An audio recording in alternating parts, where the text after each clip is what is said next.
Vou chamar a nossa última entrevista, que é Paulo Donizete, editor-chefe da Rede Brasil Atual, já está aqui com a gente. Oi, Paulo, como você está? Tudo bem? Oi, Thalita, tudo bem? Sob Que bom. controle Paulo, deixa eu do inimigo. já avisar que a gente tem mais minutos hoje, tá bom? Eu sei que já está perto das 4, mas a gente segue até 4 horas e 7 minutos. Então a gente tem mais tempo para conversar, não precisamos correr assim. E eu queria começar falando com você sobre a manchete agora que está na Rede Brasil Atual, que é essa questão dos reflexos no bolso do trabalhador dessa crise política que a gente tem discutido, né? Que é o seguinte: o país teve a maior inflação em agosto em 21 anos. Em 21 anos. Fica tudo mais caro e principalmente os vilões agora são a gasolina e a comida. Que situação, né? Enquanto a gente discute política, é isso, está pesando cada vez mais no bolso do brasileiro. Thalita, e o pior é que esses números, eles são números médios, né? Eles são números calculados com base em grupos de consumo, né? Transporte, alimentação, habitação, saúde, etc. Então, dos 9 grupos que o IBGE analisa para fazer a média da alta de preços aí, 8 tiveram alta, né? Transporte responde por 1/3 desse índice de agosto aí, perto de 0,9, né? 0,87. O outro 1/3 é comida, né? Então, isso significa que, além de esse mês de agosto ter tido o maior índice médio de inflação desde 2000, desde os últimos 21 anos, significa que nos últimos 12 meses o salário do trabalhador perdeu, no mínimo, 10% do poder de compra. No mínimo. Claro que isso depende do lugar em que ele vive, depende do padrão de consumo que ele tem, né? Se a gente levar em conta, por exemplo, a renda mais baixa, o pessoal que ganha menos e que é obrigado a priorizar os itens de primeira necessidade, chamados de cesta básica, você vai ver que o Diese apurou um aumento de até 34%. Né? Então significa que um cara que ganha um salário mínimo aí na faixa dos R$ 1.000, hoje ele precisaria ganhar 1.350, né, para poder comprar a mesma cesta básica de um ano atrás.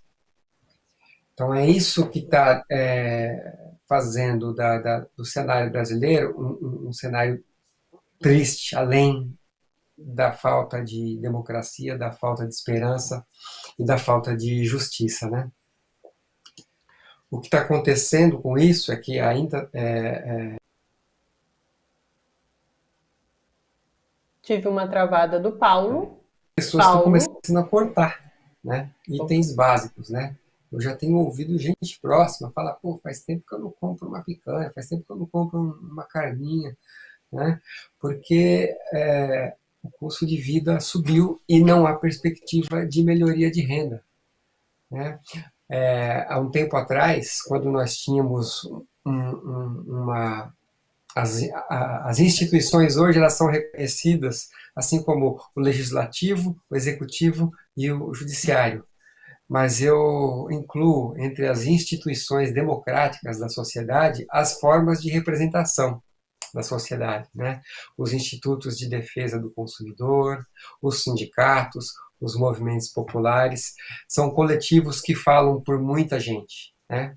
Então, se você partir para 5, 6 anos atrás, você tinha um período em que os acordos coletivos das categorias, 90% dos acordos coletivos, eles tinham reajustes acima da inflação. E o que aconteceu a partir do golpe de 2016 foi que a estrutura de poder começou a sabotar a capacidade de organização das pessoas, dos trabalhadores, no caso, através dos sindicatos, né? Então, hoje são raros os sindicatos que conseguem um acordo coletivo que reponha a inflação.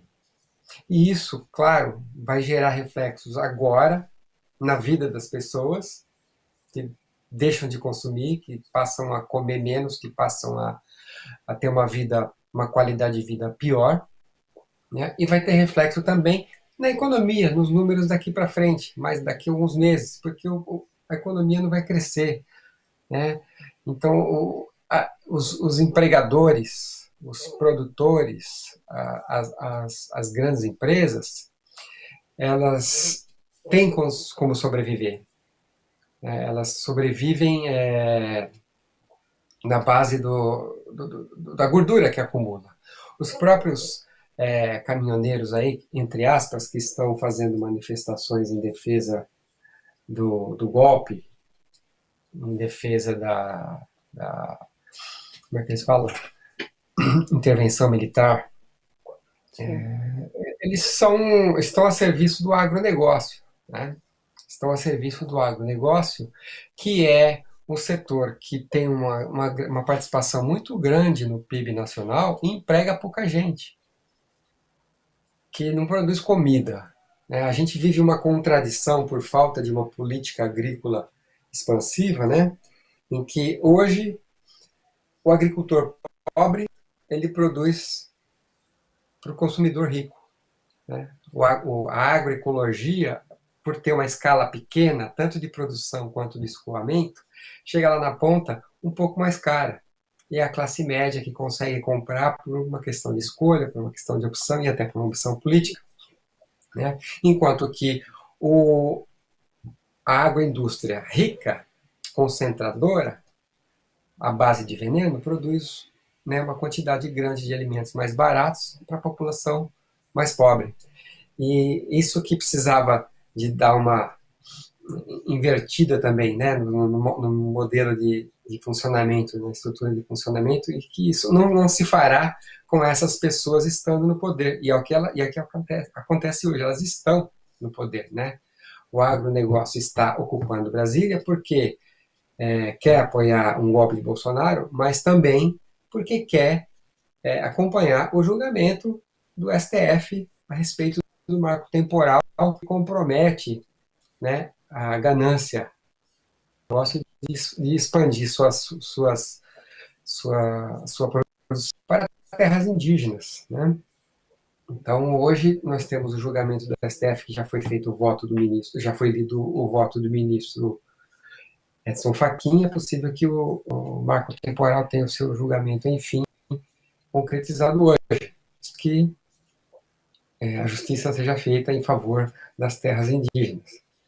Mas é isso que nós estamos vivendo hoje. Estamos vivendo um momento de falta de comando na economia, de falta de projeto para resolver os problemas da economia do país, né?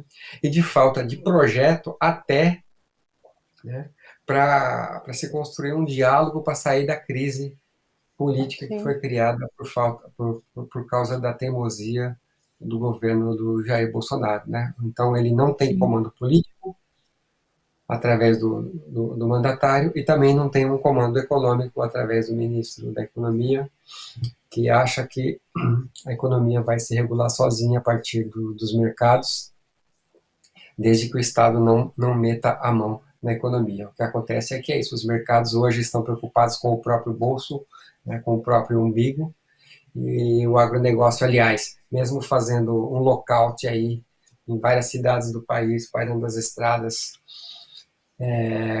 deve ter ganhado uma fortuna com uma alta aí de poucos por cento na cotação do dólar, porque eles mais exportam do que vendem para dentro. Você sabe que você citou essa questão de quanto é difícil o diálogo por parte de Bolsonaro, inclusive ele com os próprios ministros, né?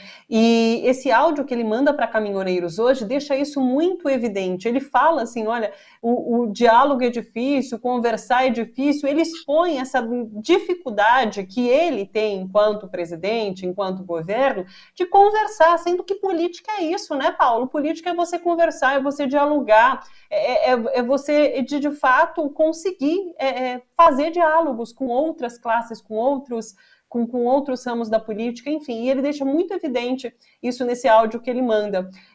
Uma outra coisa que me chama a atenção nessa sua fala, e me faz lembrar o discurso do ex-presidente Lula na segunda-feira à noite, né? Ele divulgou esse pronunciamento, em que ele fala, um presidente da República, agora no 7 de setembro, teria que vir a público se solidarizar com as mortes pela Covid-19, falar sobre desemprego, sobre inflação e alentar o povo de que isso pode ser de alguma forma debatido e construído, inclusive construídas políticas que vão ajudar o povo brasileiro.